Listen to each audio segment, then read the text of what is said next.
Hello friend, तो हमारा block number 4 unit number 1 अभी जारी है। तो फ्रेंड्स, इसमें हमने करा था रियलिटी का मीनिंग और writer's reality as an insider. हमने पिछले वीडियोस में इनको कवर कर लिया है, तो इससे पहले जाकर आप उन वीडियोस को चेक कर सकते हो। तो आज के जो टॉपिक है इसमें हम लोग करेंगे writer's reality as an outsider. तो इसमें हम देखेंगे कि जो एक जो वास्तविकता है उस तक हम कैसे पहुंच सकते हैं। तो यहाँ पे बताया गया है कि जो एक राइटर होता है, जो भी उसने अपनी लाइफ में जो भी एक्सपीरियंसेस करा हुआ है, मीन्स कि जो भी उसने फीलिंग्स को या इमोशंस को जो है वो उसने एक्सपीरियंस करा है, जैसे कि लव, पिटी, एंगर, तो इन सब चीज़ों को वो अपनी फिक्शनलाइज्ड फॉर्म में या फिर कोई दूसरे जॉनरा की फॉर्म में जो है वो एक्सप्रेस करता है। जैसे हमने writer reality as an insider में देखा था कि हम जो जो वास्तविकता है उस तक पहुंचने के लिए हम ऑटोबायोग्राफी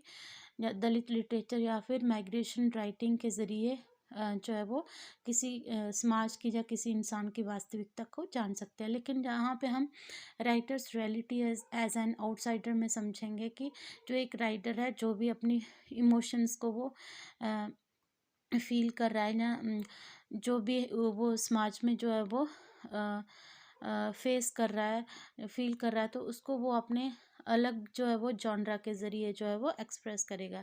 जैसे वो अपनी फीलिंग्स को poem, novel, drama, travel writing और ऐसे की फॉर्म में जो है वो प्रेजेंट करेगा। जो ऐसी जो राइटिंग्स होती हैं, तो ऐसी जो राइटिंग्स होती हैं वो इमेजिनेशन की फॉर्म में होती है या फिर रियलिस्ट राइटिंग भी होती हैं। तो इसमें हम बहुत सारे पॉइंट जो है वो कवर करने वाले हैं, जैसे imaginative writing, realist writing, translational studies और डिफरेंट पर्सपेक्टिव। तो ये 3-4 पॉइंट से आपका जो है ये पूरा टॉपिक कवर हो जाएगा। तो यहाँ पे जो इमेजिनेटिव राइटिंग में हम क्या देखेंगे कि जो भी अपनी वो फीलिंग्स, लव, पिटी, एंगर को वो क्या करेगा, पोइम, नॉवल, ड्रामा और ट्रैवल के ज़रिए जो है वो उनको एक्सप्रेस करेगा। ऐसी जो राइटिंग्स होती हैं, तो इनका जो झुकाव रहता है वो मार्क्सिज्म की तरफ रहता है और इनका जो व्यू पॉइंट होता है वो फ्रॉइड जैसा होता है।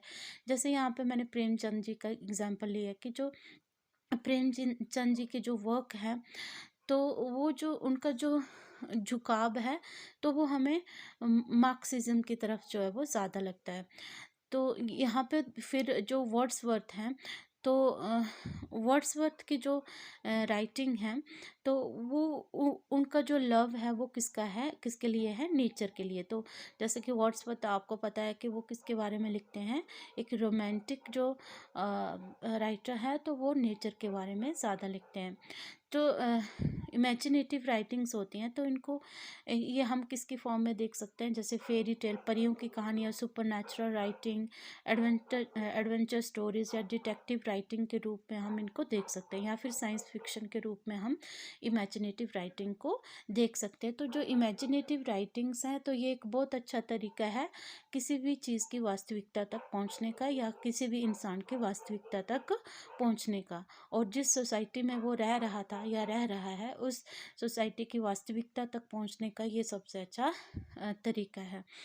नेक्स्ट हम लोग देखेंगे कि जो एक राइटर है, तो जो राइटर है वो बहुत सारे लिटरेरी डिवाइसेस का यूज़ करता है अपनी राइटिंग में, जैसे allegory, myth, legend, fantasy, mystery और इस तरह के और बहुत सारे डिवाइसेस का यूज़ करता है।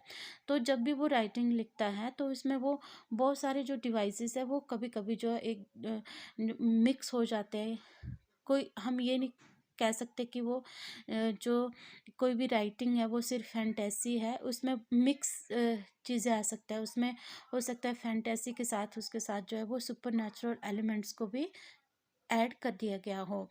तो उसके बाद हम लोग देखेंगे रियलिस्ट राइटिंग।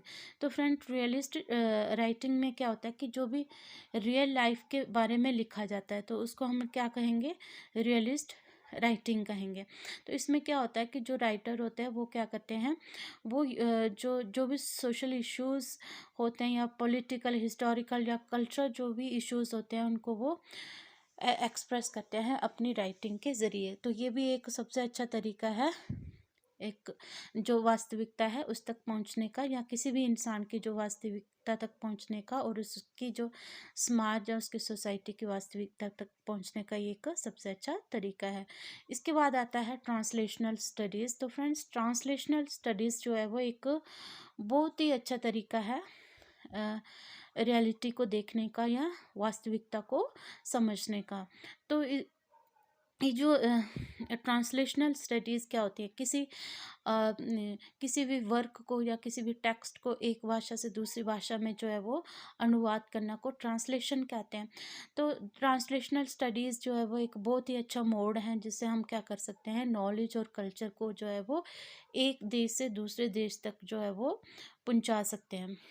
तो यहाँ पे मैंने बहुत सारी नहीं, एक्चुअली 2-3 जो है वो एग्जाम्पल मैंने ऐड करी हुई है। तो सबसे पहले मैंने लिया है इस वेंस का जो वर्क है, डॉल्स हाउस।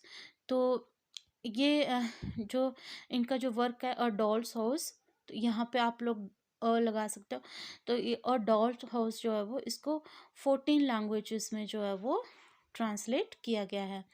तो इससे क्या होता है कि वो जो लोग इसकी ओरिजिनल लैंग्वेज को नहीं समझते थे, मतलब ओरिजिनली जिस भी लैंग्वेज में इसको लिखा गया है, तो सब लोग तो उस लैंग्वेज को नहीं जानते, लेकिन जब उनकी भाषा में इसको ट्रांसलेट किया जाएगा तो वो उसको इस वर्क को पढ़ पाएंगे और जो है वो वास्तविकता तक पहुंच सकते हैं।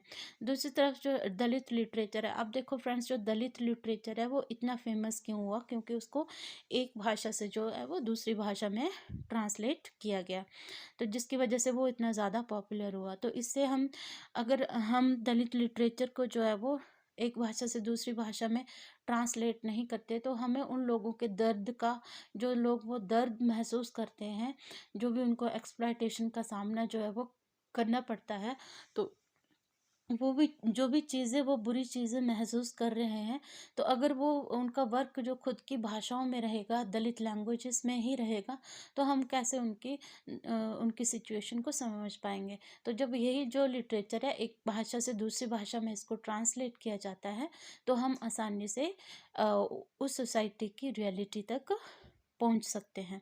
तो यहाँ पे फ्रेंड्स मैंने थोड़ा सा, ये मेरी लाइन मिक्स हो गई है, तो यहाँ पे फिर मैंने एग्जांपल ली है ग्रेट इपिक्स की, जैसे कि महाभारत एंड रामायण। तो ये तो आपको पता है कि इनको बहुत सारी लैंग्वेजेस में जो है वो ट्रांसलेट किया गया है। इनको कुछ फॉरेन लैंग्वेजेस और इंडियन लैंग्वेजेस में जो है वो ट्रांसलेट किया गया है। तो इससे क्या होता है कि हम जब इन ग्रेट इपिक्स को अलग अलग भाषाओं में समझा जाता है, तो जब जिस समय के सोसाइटी के बारे में ये जो इपिक्स है वो बताते हैं, तो उनकी रियलिटी तक पहुंचना हमारे लिए बहुत ही आसान हो जाता है। तो जो एक ट्रांसलेशनल वर्क है, ये बहुत ही एक अच्छा तरीका है रियलिटी तक पहुंचने का। उसके बाद हम लोग देखेंगे डिफरेंट पर्सपेक्टिव। तो फ्रेंड्स, डिफरेंट पर्सपेक्टिव में हम लोग क्या देखने वाले हैं कि जब भी हम किसी वर्क को लिखते हैं, तो उसको जो समझने के या उस वर्क को एनालाइज करने के अलग अलग तरीके होते हैं। जो भी लोग हैं उनका जो किसी वर्क को समझने का अपना जो है वो पॉइंट ऑफ व्यू होता है। तो जब वो अलग अलग लोग जो है वो किसी भी वर्क को अलग अलग तरीके से, अलग अलग पर्सपेक्टिव से देखते हैं, तो वो एक बहुत ही अच्छा तरीका होता है किसी भी चीज़ की वास्तविकता तक पहुंचने का। यहाँ पे क्या होता है कि जो ओरिजिनल टेक्स्ट है, तो उसको हम सिर्फ एक इंसान के पर्सपेक्टिव से नहीं समझेंगे, बल्कि जब उसी वर्क को अलग अलग फॉर्म में उसको रिटोल्ड किया जाता है, जैसे अगर हम देखें महाभारत या रामायण है, तो इनको अलग अलग फॉर्म में जो है वो रिटोल्ड किया गया है, मतलब इनके जो कैरेक्टर्स हैं उनको भी अलग अलग फॉर्म में जो है वो समझा जाता है। तो ऐसे करके बहुत सारे जो पर्सपेक्टिव आ जाते हैं, बहुत सारी जो परसेप्शंस आ जाती है लोगों की एक ही टेक्स्ट के बारे में। तो ये एक बहुत अच्छा तरीका है रियलिटी तक पहुंचने का। तो जो ये डिफरेंट पर्सपेक्टिव है, तो इससे क्या होता है कि जो जो डिफरेंट पर्सपेक्टिव से क्या होता है कि जो एक ये जो पर्सपेक्टिव है, अलग अलग पर्सपेक्टिव है, तो ये किसको चैलेंज करते हैं, जो हेगमोनिक स्ट्रक्चर होता है। हेगमोनिक स्ट्रक्चर क्या होता है कि जो हम एक पावर होती है किसी वर्क की, खुद की पावर की, उससे उस वर्क को लगता है, जो उस वर्क को लिखने वालों को लगता है कि ये हमारा वर्क जो है वो सबसे अच्छा है, या जो हमने थीम्स को हाईलाइट किया तो यही सबसे अच्छे हैं, या यही। लेकिन यहाँ पे क्या होता है कि जो इस वर्क्स जो हेगेमोनिक जो स्ट्रक्चर होता है, इसको चैलेंज किया जाता है। और यहाँ पे क्या किया जाता है कि जो जो भी थीम्स हैं, जो ऐसे थीम्स जो इसमें हाईलाइट नहीं किए गए हैं, इग्नोर किए गए थे, उनको भी हाईलाइट किया जाता है। तो यहाँ पे हम एग्जांपल ले सकते हैं, थिंग्स फॉल अपार्ट। तो फ्रेंड्स, आई होप आपको ये वीडियो समझ आई होगी। तो अगर आपको मेरी वीडियो समझ आई तो प्लीज़ लाइक करना, शेयर करना, सब्सक्राइब करना मेरे चैनल को। मिलते हैं एक नई वीडियो में, तब तक के लिए take care, bye bye, keep learning, keep growing.